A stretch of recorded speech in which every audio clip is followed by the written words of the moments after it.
നമസ്കാരം. സഹ്യ ന്യൂസിലേക്ക് സ്വാഗതം.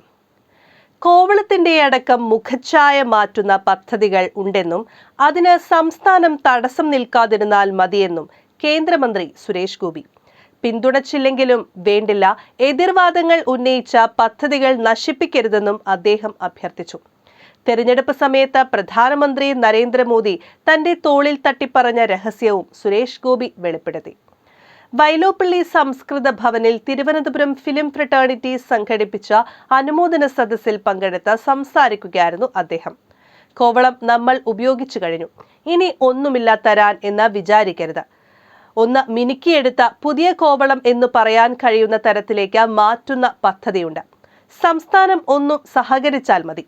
സഹായിച്ചില്ലെങ്കിലും പിന്തുണച്ചില്ലെങ്കിലും കുഴപ്പമില്ല. എതിർവാദങ്ങൾ ഉന്നയിച്ച നശിപ്പിക്കാതിരുന്നാൽ മതി. ഇതൊക്കെ നേരത്തെ തന്നെ ആകാമായിരുന്നു. ആരും മോശക്കാരല്ല, രാഷ്ട്രീയമായിക്കോളൂ. പക്ഷേ ആ രാഷ്ട്രീയം നേടിത്തരുന്ന സ്ഥാനമാനങ്ങളിൽ ഇരുന്നു കൊണ്ട് രാഷ്ട്രീയവും പ്രത്യയശാസ്ത്രവും മാത്രം ചിന്തിക്കാനുള്ള അവകാശം ആർക്കുമില്ല.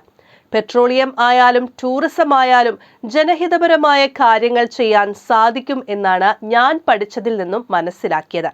പ്രധാനമന്ത്രി നരേന്ദ്രമോദി കേരളത്തിലെ മാധ്യമത്തിന് നൽകിയ അഭിമുഖത്തിൽ വാചാലനായി സംസാരിച്ചത് ടൂറിസത്തെ പറ്റിയാണ്. ആ പ്രധാനമന്ത്രിയുടെ കാഴ്ചപ്പാടിൽ നിന്ന് ഞാൻ വഴിതെറ്റി പോകരുത് എന്ന പ്രാർത്ഥന മാത്രമാണ് എനിക്കുള്ളത്. ആലത്തൂരിൽ പ്രധാനമന്ത്രി പ്രചാരണത്തിനെത്തിയപ്പോൾ എന്റെ തോളത്ത് തട്ടി സംസാരിച്ചിരുന്നു.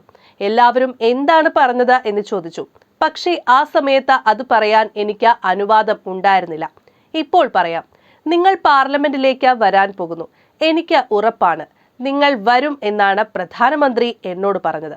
മലയാളികൾക്ക് നന്മ ചെയ്യാൻ കഴിയുന്ന പ്രവൃത്തി ഈ കസേരയിൽ ഇരുന്നു കൊണ്ട് എനിക്ക് ചെയ്യാൻ സാധിക്കണേ എന്നും ഞാൻ പ്രാർത്ഥിക്കുന്നു. സുരേഷ് ഗോപി പറഞ്ഞു. News desk, Sahya news.